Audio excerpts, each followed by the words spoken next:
Can you just talk a little bit about what type of work goes in the audits and why Oceana Canada has taken it upon itself to do these audits? We first started doing these audits in 2017, right when we were getting started up in Canada, because the answer to how our fisheries were doing was very unclear, and there wasn't really this kind of collated data set available.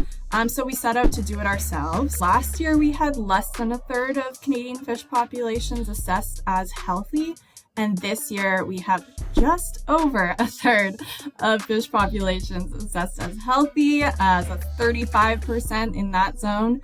Second biggest category would be the level of stocks that are in this uncertain status. So they don't have defined benchmarks to assess whether they are being, fished at sustainable levels. And that's at 34.5%, so very close to the same amount as healthy. And then the rest are in depleted categories. So 13% in the cautious zone, and 17% in the critically depleted zone. Hey everybody, welcome back to another exciting episode of the How to Protect the Ocean podcast. I'm your host, Andrew Lewin, and this is the podcast where you find out what's happening with the ocean, how you can speak up for the ocean, and what you can do to live for a better ocean by taking action. And this is the place, if you haven't been here before, this is the place where you find out what's happening with ocean news, with how you can campaign for oceans and speak up for oceans, and what you can do to take action on making the oceans better in your backyard, as well as in your oceans, in your country, internationally, wherever you want. Go to speakupforblue.com to find out more information, more podcasts, more YouTube videos. You can find it there.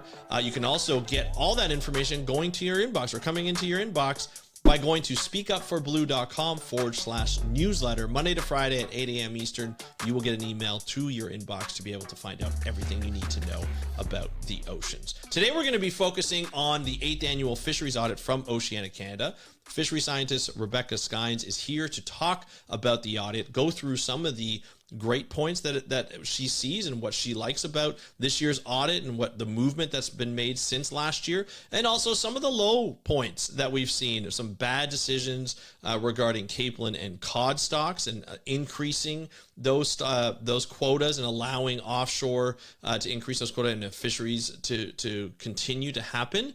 We're going to talk a little bit about a lawsuit that's happening because of that decision and why that decision was happening. It sounds like it's more at the political level than it is at the public service level. And so we're going to talk a lot about that and sort of the different levels and why finding out more and getting more information on the uncertain category for fishery stocks is really helpful, even if you get a critical designation to that fisheries. It's always nice to be able to rebuild those, to be able to find out what we need to rebuild them, because the faster we rebuild them, the better they get. The faster they get better is really what it comes down to. So let's move forward with the interview with Rebecca Schijns from Oceana Canada, Fisheries Scientist. She's going to talk about this 8th Annual Fisheries Audit from Oceana Canada. Enjoy the interview, and I will talk to you after. Hey, Rebecca, welcome back to the How to Protect the Ocean podcast. Are you ready to talk about the health status of Canada's fisheries? I always am. Happy to be here today. I love it. I love it. It's great to have you back here. Today, we're going to get into some of the overall sort of statistics that you guys take, the indicators that you take from Oceana Canada, to discuss, where are our fisheries, the health of our fisheries here in Canada. It's been a wild ride over the last 3 decades, let's just say, or even 4 or 5 decades, with the collapse of cod in the 90s and trying to rebuild stocks. And then I guess in the mid 2000s, we started to see a decrease in the amount of data that was collected and just the amount of people that were present in the government for stock assessment, collation and looking at data analysis and so forth. And then Oceana Canada has come through and has done these fishery audits, these fish stocks audits for quite some time now. So we're going to talk about this year's report. Is just released, I believe, end of September, beginning of October. Oh, we just released it 2 days ago. 2 days ago. There we go. Yeah. Sorry. I've been seeing news on it and like a little update. So I'm sorry. My apologies. So just a couple of days ago. So this is great. So we're getting the word out just as it's released. And I'll put a link so that people can download the report. It'll be on Oceana Canada's website. But before we get into all that fun stuff, and there's a lot of updates on the cod fishery as well, let's just, can you just remind the audience of who you are and what you do? Absolutely. And happy World Fisheries Day today. Yes, indeed. I'm happy to be here. I'm Rebecca Schijns. I'm a fisheries scientist with Oceana Canada. And Oceana Canada is a science-based conservation organization, and we're focused on tackling some of the ocean's biggest threats, looking to strengthen national policies that rebuild abundance in our oceans. Gotcha. And we had you on last year to talk about this audit. And so let's start from where we left off, just to kind of give people an update. So last year, we had similar results to this year, but can you just kind of just let us know, like in terms of an overview of like healthy status of certain stocks, critical status of certain stocks, cautious level, and then the big one for me was uncertainty. Can you just kind of give us an update of where we were last year? Sure. So last year we had less than a third of Canadian fish populations assessed as healthy, and this year we have just over a third of fish populations assessed as healthy. So that's 35% in that zone. Second biggest category would be the level of stocks that are in this uncertain status. So they don't have defined benchmarks to assess whether they are being, fished at sustainable levels. And that's at 34.5%. So very close to the same amount as healthy. And then the rest are in depleted categories. So 13% in the cautious zone, and 17% in the critically depleted zone. So anything in the critical zone is where serious harm is occurring to that fish population. And really kind of impacting their ability to reproduce and rebound. And that's a level where there's a legal trigger to create a rebuilding plan and get the stock back on track and managed to grow towards healthy levels. Gotcha. Let's give the people just a little bit of knowledge on the audit itself. So you're doing this audit because you want to make sure the government is following the plans from the Fisheries Act to ensure that our fishery stocks are managed properly. Can you just talk a little bit about what type of work goes in the audits and why Oceana Canada is taking it upon itself to do these audits? Yeah, we first started doing these audits in 2017, right when we were getting started up in Canada, because the answer to how our fisheries were doing was very unclear, and there wasn't really this kind of collated data set available. So we set out to do it ourselves. And looked through all of the publicly available government documents. We're looking at stock assessments, management plans, science reports, and bringing it all together in one spreadsheet, identified indicators of success across management, science, data and information, as well as monitoring coverage. And that's kind of defined the indicators we've been tracking over the past 8 years. So every year I dive into the reports once again, look at all of the newly published materials and update those indicators and start that process in the spring. And then all of that gets, we send it back to the department to verify, and offer briefings to go over the data, make sure we're accurately reporting everything. And then we write this report. We publish a nice, shiny public version and also include all of the kind of technical appendices and the spreadsheet for anybody to use. And we've seen a lot of people use the data to come up with their own research, and it's been really encouraging to see both the use of that data and kind of the recommendations that we've been putting forward find their way into changes into fisheries management.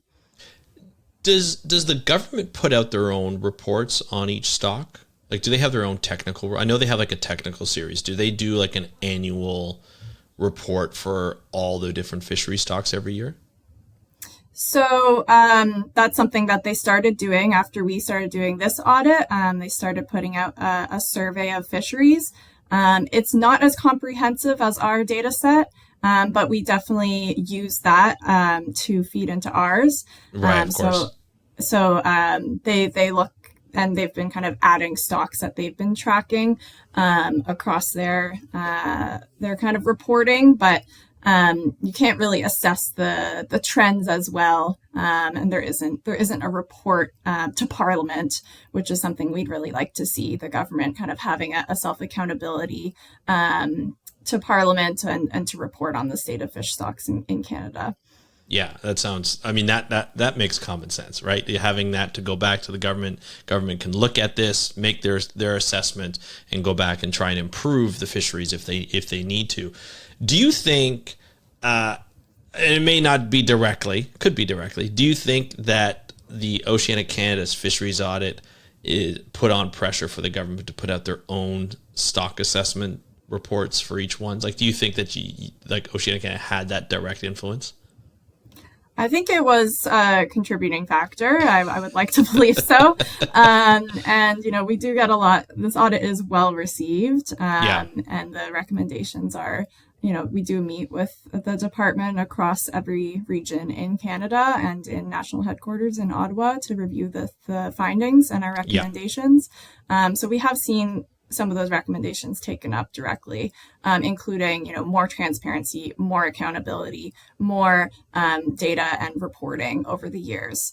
And even more recently in last year, the Office of the Auditor General put out a report directly on the department's performance on fisheries monitoring, which is something we've been kind of echoing through our audit as well over the past 8 years. So there's been a lot more of this type of accountability on the department. But really what we're seeing now is, we're on the right path, but really the pace needs to really pick up in order to meet the commitments that we've been tracking over the years.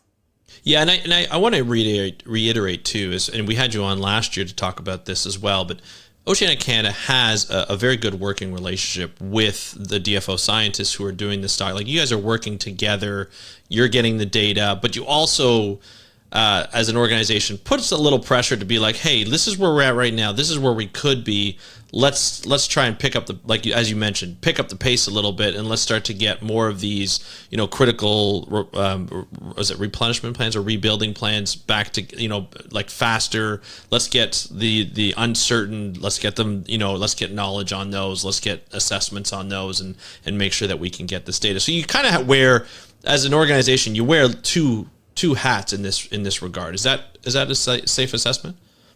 Yeah, when I'm involved in reviewing stock assessments, I have my scientist hat on, and I come to the table without any biases or hidden agenda. And then when we're driving these recommendations forward, I'm putting on my scientist advocacy hat. Yeah. And really putting the pressure on and holding them accountable to these commitments. And yes, we've seen, uptake in both improvements in the science, but and better policies, stronger law over the past 8 years. But the gaps are still very apparent, especially the implementation gap. So, applying these laws, practicing what is being, available in the guidance and the law and whatnot. Yeah. And before we dive deeper into this report, can you just go over, and I think we did this last year too, but just review, when the Harper government was in power before the Trudeau government, there was a big slashing of fisheries and science personnel that really kind of put a hindrance on knowing what stock assessment. So we had a little bit of like a data gap or an amount of resources. Can you just talk a little bit about that and how you've seen that change since that time? I know you haven't been with Oceana since when that happened, but just in terms of from an organizational perspective, has it changed to increase the amount of effort and prioritization of these stock assessments? Yeah, I mean, that was before my time. I've been in this role for 3 years now. So what I can say is the department is well resourced to do this work now, and kind of ever since I started this job. And there has been significant investments in both science, and there's even $30 million this year now allotted to increasing monitoring initiatives and implementing the fish stock provisions in the Fisheries Act. So there is dedicated staff to moving this work forward. Love it. Okay, good to know. That's good to know. Let's dive in to the actual report. You talked a little bit about some of the overview of the report, like the healthy, the cautious, critical, and the uncertain. So we know a little bit about those. Let's kind of break it up into sort of the good and not so good in the report. Let's start off with the good. What did you see that was like a positive change, or something that you really like, some of the things that you really like to see that are trending upwards in terms of better management of these fisheries? Yeah, good is always a great place to start. Happy to talk about the good news. This year marked 2 years since rebuilding plans were supposed to be developed for 12 critically depleted stocks. That was kind of mandated in regulations. And we started to see really high quality plans being produced that have a hopeful future for rebuilding stocks such as mackerel. The plan sets out that mackerel can be rebuilt within 6 to 9 years. 2 cod stocks, northern Gulf cod, can be rebuilt within 8 years. Southern Newfoundland cod rebuilt above critical levels within 14 years. And so we've been really encouraged by these plans following the new regulatory requirements. Unfortunately, the plans were not published in time for me to include that in, tracking that in the indicators. But we knew that the plans were approved. And since assessing the indicators, we've seen the mackerel plan and the Southern Newfoundland cod plan be published. So those are now going to be followed. Those stocks are on the track to success. We've also seen, the draft plans for really depleted groundfish in the Gulf of St. Lawrence introduce better measures for mitigating bycatch. And a rebuilding plan for Haida Pacific herring on the West Coast, being really a gold standard on how to bring forward both Indigenous knowledge systems and Western science through collaboration with the Haida Nation on this rebuilding plan. So that's been really encouraging. And we hope to see more of these plans roll out in the immediate future. Another improvement that we've seen this year is an increase in climate change impacts being included in science documents and advice documents. That has increased steadily over the past years that we've been looking at it. However, there is still a gap in how that's going to be reflected in management decisions. So more information is being brought forward, but the management decisions really need to be adaptive to reflect kind of preparing for climate change impacts on some of these most vulnerable stocks. What can I just ask before we go on, in terms of climate change impacts, can you just tell the audience, like, what types of impacts that would we see in Canada that would affect some of these stocks? Absolutely. Climate change is affecting fisheries right now. Fish are moving, waters are warming and changing. Fish are some populations aren't living as long or getting as big.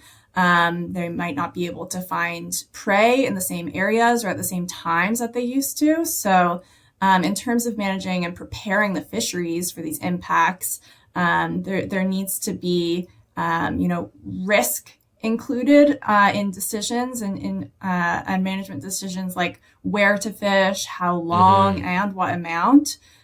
So all of that needs to be included in order to be best prepared to adapt to these changes and to be able to secure benefits for fisheries. Gotcha. Okay. Sorry to interrupt. You no worries. I just wanted to make sure, because sometimes we talk about climate change. We always mention climate change, but then we don't dive into how they're being affected, by that. So, because a lot of people think of like corals and bleaching and so forth, but we don't think of actual fish getting sort of attacked or getting impeded by climate change. So I appreciate that to go into the details. Yeah, absolutely. I mean, some fish can move and they can follow the temperatures that they're able to live within, and others are more sedentary, stuck in certain areas, and you see local depletion happening. And similarly, there's coastal communities in those areas, and all of a sudden they can't rely on those local populations of fish for their fisheries to continue. So it's really important to prepare for these changes. We're seeing them now, and let alone, the kind of ocean changes we're seeing, bigger storms, more kind of destruction of local harbors and whatnot. So yes, it's really essential to kind of, at the very least, be considering climate change impacts in the way that decisions are happening right now. Going beyond kind of status quo. Yeah, and it's nice that they're, like you said, that they're in the rebuilding plan. So they're actually taking them into consideration, and that will be important, because if you don't, then you could be losing out on a lot of things, right? Absolutely. Awesome. But yeah, I kind of one more highlight, if you will. We have seen an increase in setting some benchmarks. So a slight decrease in the amount of stocks that are in the critical zone. And this is likely driven by the Fisheries Act regulations, where if a stock is critical, it gets a rebuilding plan. We looked into these uncertain stocks a number of years ago and assessed that there's very likely more critical and cautious stocks hidden in that category. And so assigning stock status, albeit a very slight shift, it's a shift in the right direction. Right. Now I'm looking at, which is great. I mean, these are great highlights to see. Unfortunately, I wish there were more, but there are great highlights to see. I'm looking at part of the document here that was published that I'll link into the show notes. So it says, compared to 2023, there are now, and it says like at reduced risk, 13 more at reduced risk, 9 fewer in the cautious zone at reduced, and 5 more critical, and then 9 fewer. So can you just explain a little bit about that and what that means?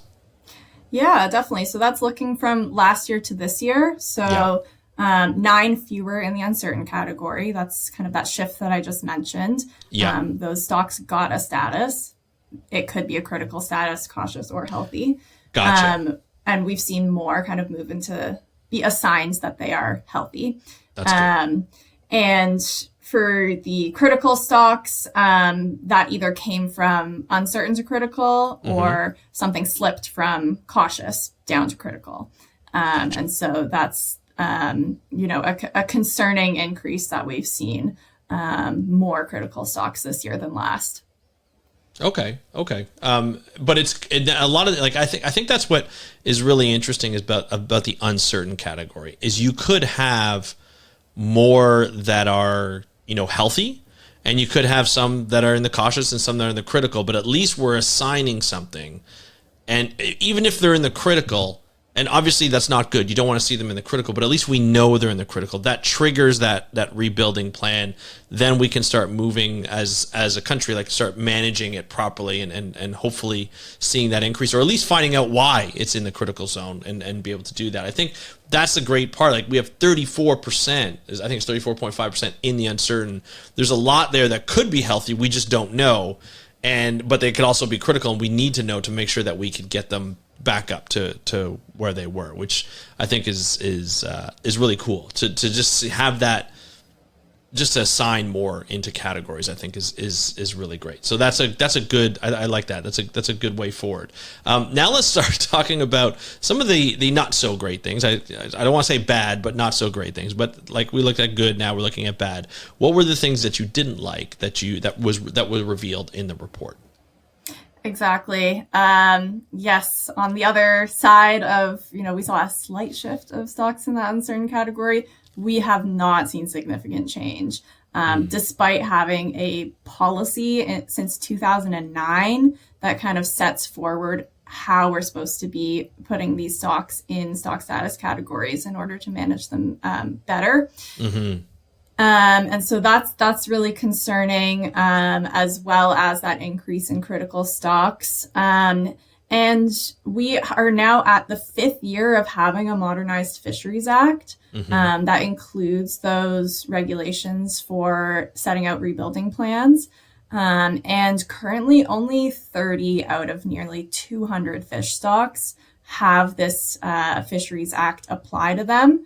Wow. Yeah, the act was meant to be kind of rolled out so that these rebuilding plans would be able to be developed, because they have to be developed within 2 years. So that initial priority list of 30 stocks included 12 that were critically depleted.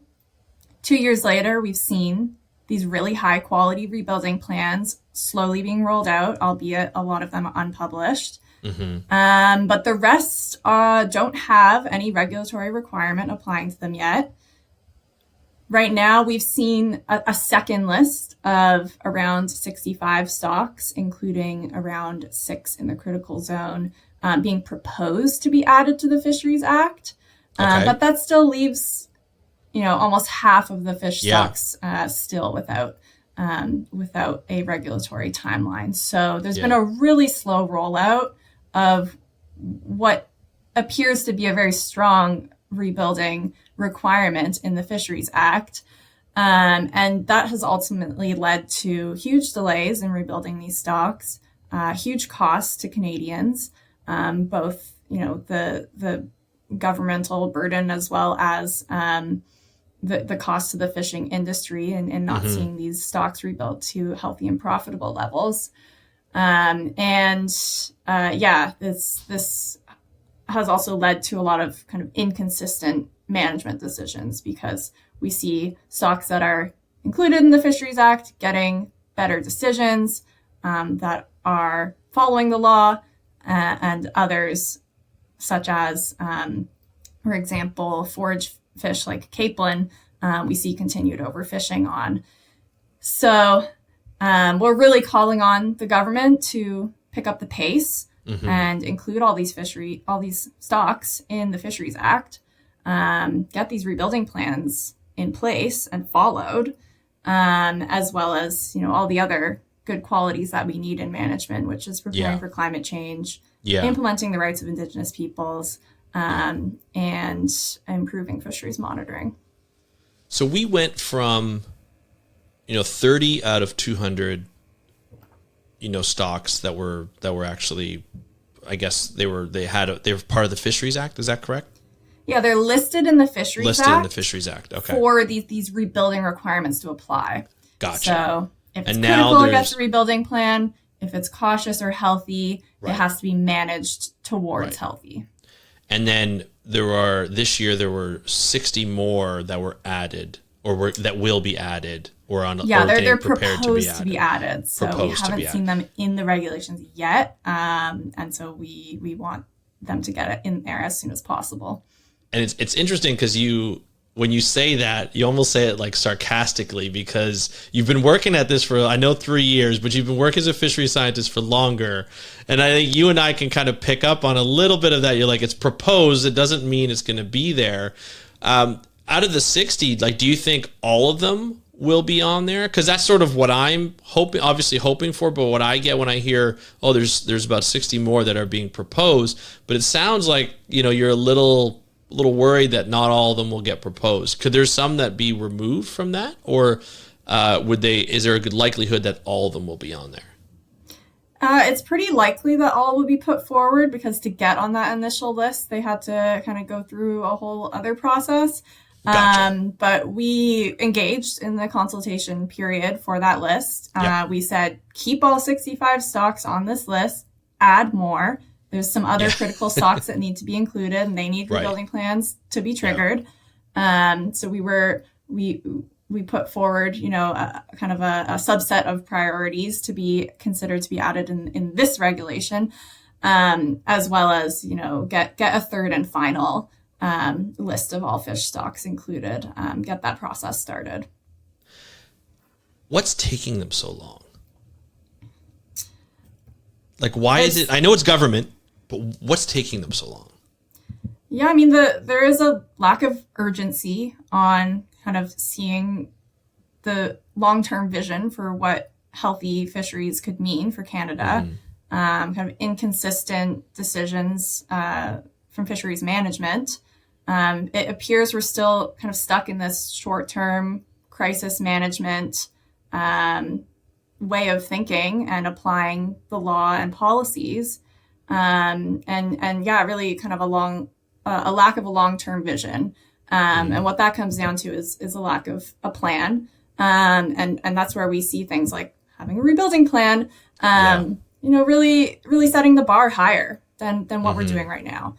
Status quo is not sufficient. We could really be in a better place, healthier oceans, more profitable fisheries, better prepared against climate change, food security for those who depend on it most. And these types of goals are not currently being reflected in a lot of the fisheries that are being managed right now. Yeah, it just seems like, I know government always works slow, but it seems like the pace of this with the the new Fisheries Act, that's like, as you mentioned, the modernized Fisheries Act, and it had a lot to say that was really great. I feel like it's a stronger Fisheries Act after everything that went through in the past, where it was kind of stripped down and then rebuilt with the new government that was in, with the Trudeau government. And that's one of the reasons why they got in, was based on this. Now we have all these mandates, we have all these proposed actions, and then we can put them together. But the pace just takes so long, and I'm sure you echo my thoughts of just being so frustrated with just the lack of movement on this. I know a lot of DFO scientists, and they're fantastic scientists, that would probably want to see the pace picked up. Where is the level where, can you say, like, where it slows down? Is it at the top? I know we've had, like, we were talking about this before we recorded, where there's been 6 ministers in 6 years for Department of Fisheries and Oceans. That can't be helping with the pace. But where in that sort of chain of command does it get slowed down? Yeah, like you said, there's a lot of excellent scientists working on the stock assessments and the science advice for managing these stocks and setting up higher standards. And where we're seeing some gaps is in the management. So kind of that mechanism of getting science advice applied in management decisions consistently and following policies and laws. And then, of course, there's always, a slowdown in the bureaucracy when it comes to developing and implementing regulations. And the kind of other priorities come into focus and shift kind of rebuilding to the side. And so that's where kind of ministerial leadership comes in. It's part of the minister's mandate. This is the same, it's a different minister, but it's the same mandate, actually, to implement the Fisheries Act for all stocks. And so, all the direction is there. What we need is stronger leadership and follow through. Yeah, because even like the people who are in charge of the policy and managing the fisheries, not just the scientists and the stock assessment people, but everybody else within that chain of command, I know they're gung-ho with trying to get these plans implemented. They work really hard.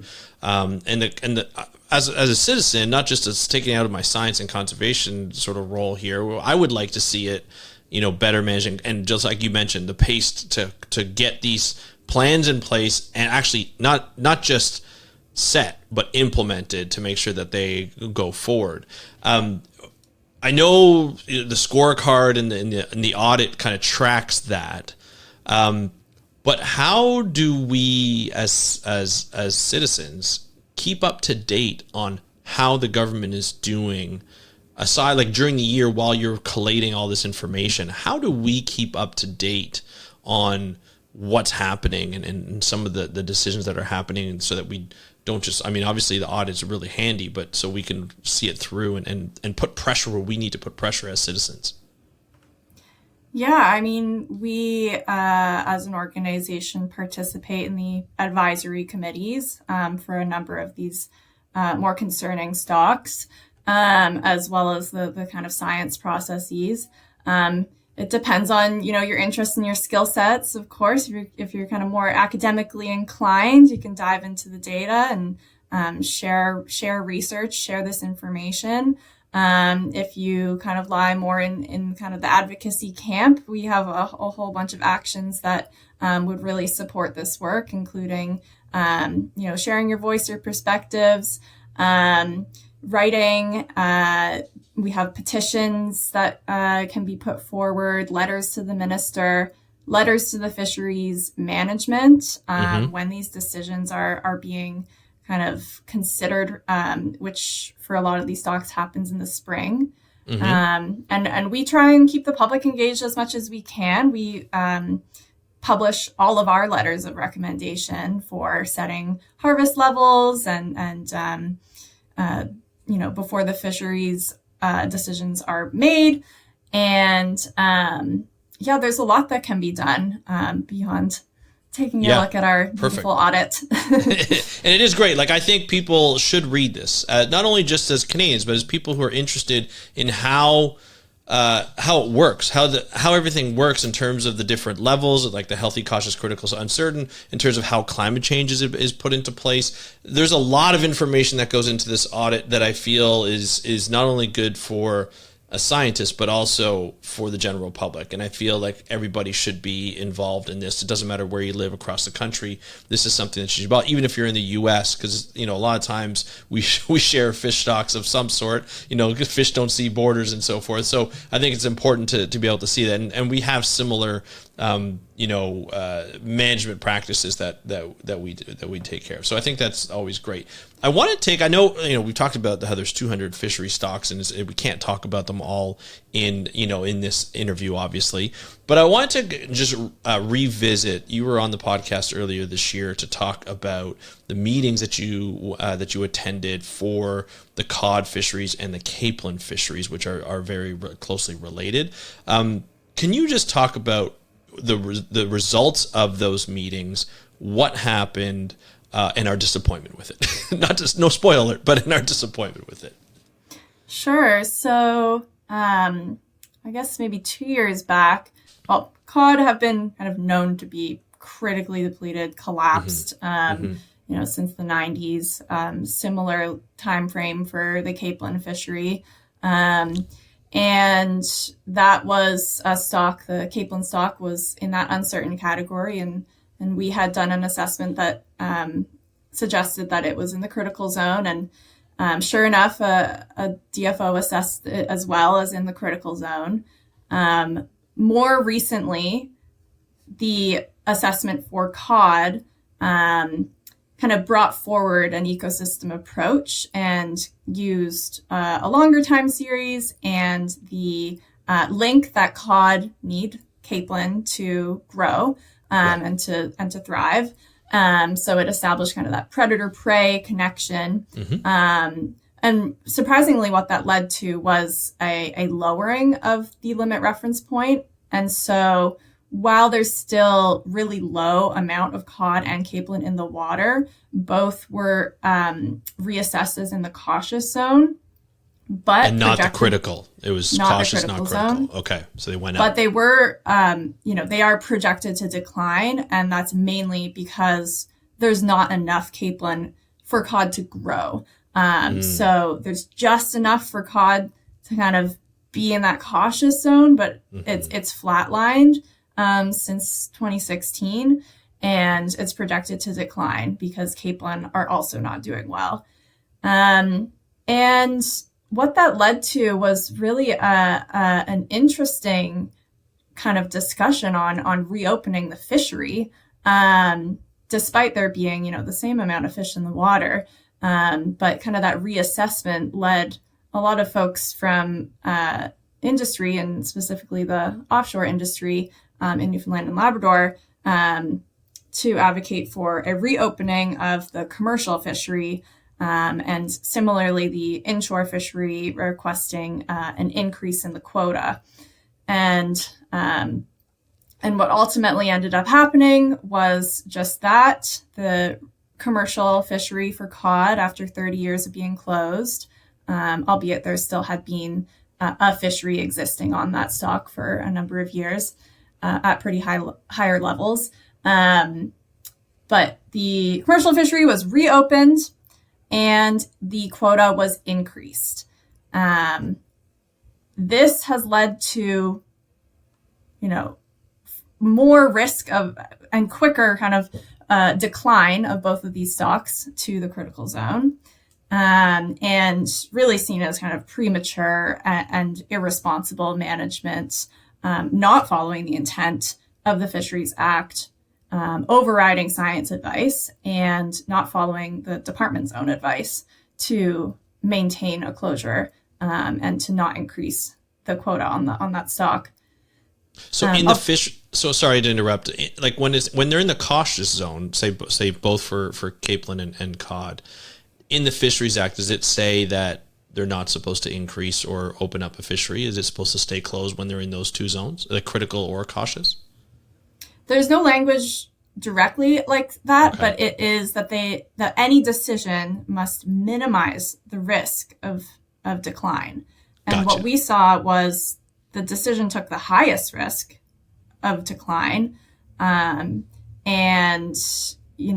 really a short-term outlook of reopening this fishery for 1 year, and might be back in the critical zone again in 2 to 3 years. Yeah. Triggering a rebuilding plan. What was also really concerning was this decision was made without any long-term plan, any target, any goals, and so that kind of doubles down on the kind of irresponsible nature of that decision, and really short-sightedness of where we could be with cod, which is at a rebuilt level could provide 16 times more jobs, and 5 times the economic revenue. And similarly with capelin, this is a fishery that's nearly 15,000 tons a year, has never been closed in recent years. And it's a critical forage fish for not just cod, but for whales, for seabirds, for other marine mammals, for other large predatory fish that have profitable fisheries. And so really honing in on efforts on ensuring there's enough capelin for not just cod, but for the whole marine ecosystem and all the fisheries that depend on them. It just, to me, and it just made no sense for that decision. As you mentioned, you've already made the case for it by far. Cautious zone for both of them. Doesn't say anything in the Fisheries Act to reopen them. The management plans don't say anything to reopen them. Was this sort of all those cases like that you could put forth to say, let's keep it closed, or let's keep it at the levels that they're at, maybe even a case to reduce some of it just to make sure, because we know the levels of growth are predicted to be stagnant? Was this just overridden by the minister, or were there other people within DFO, Fisheries and Oceans, talking about overriding it? It appears to be a matter of ministerial discretion, because there's actually been a court case filed now, and we've started to see some of the documents that went to the minister, most notably from the deputy minister herself, recommending that the fishery remain closed and that there be no increase in the quota, for a number of reasons. And the decision to reopen it didn't come with very strong evidence. We'll see what happens with the court case. which is taking place early 2025. And similarly, the decision will be revisited again in the spring. And so what we really want to move forward on better management for both of these stocks is to get out of this crisis management kind of reactive decision making, set forward a plan, have some clear goals to work towards, ensure that it's ecosystem focused, that we are restoring these links in the ecosystem so that there's enough healthy capelin, enough cod, getting to healthy levels so that there can be long-term sustainable fisheries in place. I mean, I'm glad there's a court case brought forward. I'm sure Oceana Canada is following it. Who brought forward the court case? Was it a collaboration of a number of NGOs, or how'd that get brought forward? No, there's another yet another issue that the Inshore Fisheries Union sees, which is that they had a commitment to the first 115,000 tons of the fishery. So by reopening it and allowing offshore and foreign access to the cod stock, that kind of overrides that commitment. So that they brought forward the court case, but of course, the decision itself will be interrogated in that respect. How frustrating is it for you and your colleagues to see a Fisheries Act, modernized Fisheries Act be put forward? Everything that sounds great in the act, having, rebuilding plans, putting those forward, seeing things in the cautious, like having those levels and management acts based on that, and then having one or two people override all of those and just say, no, you know what, we're going to open it. How does that make you feel as a scientist and as someone for Oceana Canada, like working to make sure that we manage these stocks properly and then seeing that happen? Yeah, I mean, it fuels me. I see the issues so blatantly. There needs to be more accountability, more transparency in the decision making, more inclusivity of, those who both hold rights and who have a stake in the fishery. And so I'm really kind of activated by seeing bad decisions and knowing where we could be. So that's what drives me in trying to solve these problems and move forward. We have the tools. We have strong laws. We have other great examples and policies, great science to leverage. And so it's about kind of, and that's why we focus on kind of the national scale change, but, we work regionally as well. Some regions are applying these tools better than others.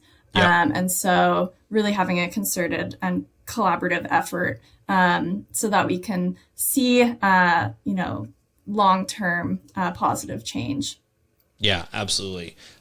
Let's shift a little bit. I mean, we're kind of on the level of politics in terms of looking at who the minister is and so forth.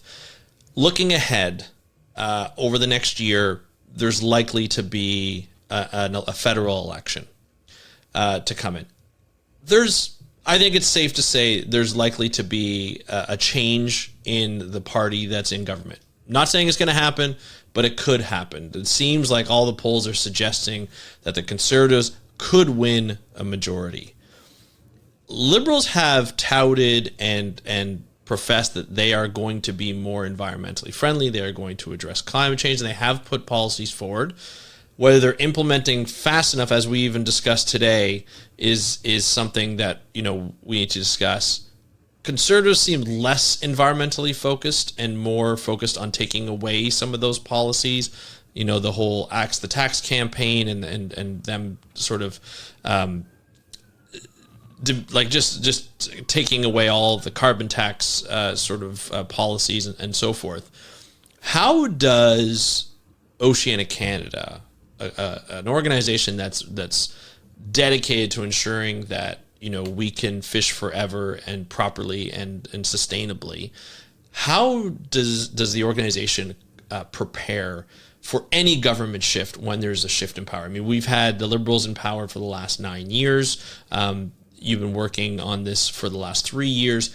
Has there been discussions internally about, how that will be approached, or is it just too early to tell? But if there is a shift in government with what looks to be very different policies towards the environment? Yeah, that's an important question, and change is always happening, especially at the political level. Yeah. And so what we're really focused on is trying to kind of depoliticize fisheries management by moving forward with strong laws and regulations, so that there's rules that everyone can follow, and it's not up to the whims of different leadership, because there is a lot of discretion that is afforded to both the minister and those involved in higher levels of politics. So by kind of working at this level and ensuring that the law is being applied and followed, that's something that everyone can get behind. Yeah. Of course, we offer this the audit information to to all parties. Yeah. And we did actually have some meetings on these topics and kind of share some of the priorities about rebuilding. We are about more fish, more fishing, and how to get there. And that is something that I think a lot of people can get behind, and especially as there's increasing threats and impacts from things like climate change and other issues that people care about. So that's kind of where we're at, is trying to get as much done as we can with this current government, as well as looking forward to, enforcing some of these reforms. Yeah, makes perfect sense. I like the whole depoliticizing fisheries management, because it shouldn't matter what political parties in play. We want people to fish. We want it to be sustainable, and it's just that's just as easy as it sounds. So yeah, and there shouldn't be fights and conflicts over every decision every single year. It's really unproductive, and it's not. It's leading to great underperformance in fisheries businesses, and the kind of stability for coastal communities. So we really want to look forward, and look to anybody who kind of shares that longer term vision. Absolutely. Rebecca, this has been such a pleasure to have you back on to be able to talk about this. I want to thank you for you and your team to put in the work that you do to make this wonderful document. I read it every year and I absolutely love it. It really gives me perspective of where we are, where we've been, and where we need to go. And it helps me sort of decide the types of content that we're going to be putting up here on the How to Protect the Ocean podcast and on our YouTube channel. So I really appreciate you spending the time with us. I know you're probably doing a lot of media right now to talk about this audit. So I do appreciate you being here. And of course, you're welcome back anytime to talk about more about fisheries, and hopefully we'll be able to talk about more positive things that are happening over the next year. So thank you again. I really appreciate it, and looking forward to having you back on. Thank you. Yeah, I really appreciate being able to share this with your audience, and I hope it encourages and activates others, as Absolutely. It does to me. Nice. I love it. Thank you so much. Thank you, Rebecca, for joining us today. And I know you're in a media blitz to talk about the fisheries audit this year. It was just released. It was 2 days. It had been released since when I talked to her and recorded this interview. So I really appreciate you talking to us and you spending the time with us to explain everything that goes into the audit and some of the highlights and the low points of the audit this year. It seems like we're making some strides. I think it would be great if we made some strides a little faster, just as Rebecca said. I agree with her there. And it's interesting just to hear, what's been happening. And even though we have a modernized Fisheries Act, even though we have plans from that Fishing Act to help guide the management of like fisheries and oceans to manage those stocks better, and then they're not implemented just by one person or a couple of people who just say, you know what, we're not going to do that. We're going to increase the cod stocks and the capelin stocks in terms of the quota, and we're gonna make sure that people can fish now, even though that will probably go down to the critical level in a couple of years because of that extra pressure of fishing. It seems like we're repeating history over and over again. It could be because we've had 6, DFO fisheries ministers in 6 years. I don't know.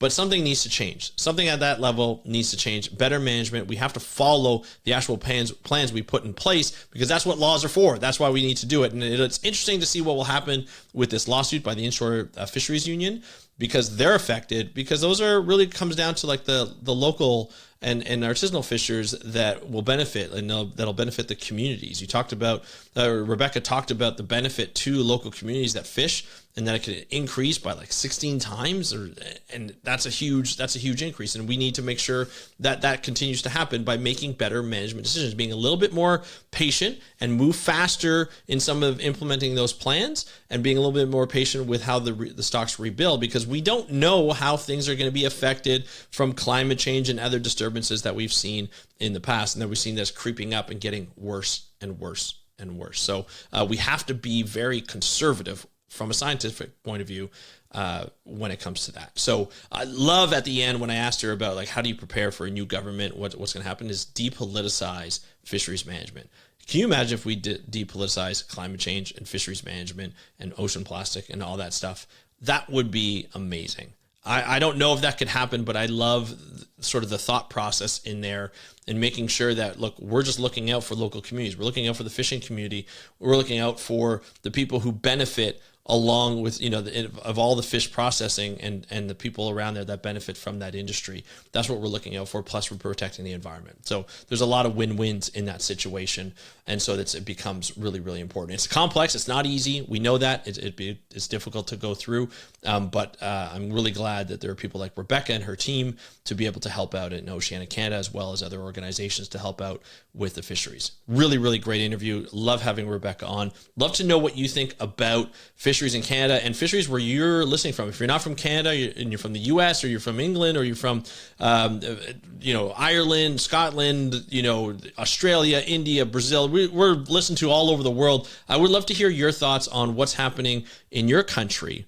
Do you have information from your country? I know it's difficult to get information from here if it wasn't for this fisheries audit in Canada, but I would love to hear how easy it is to get information. Do you even know what's happening in your fisheries? Love to hear your thoughts. Hit me up on Instagram at How to Protect the Ocean, or you can leave a comment on our YouTube channel. You can also leave a comment on the video for Spotify. But I'd love to hear your thoughts on this. And we can just, I start the conversation, you continue it. So this is really great. So again, thank you to Rebecca. I want to thank you for listening, the audience for listening to this episode and all the other episodes you've listened to.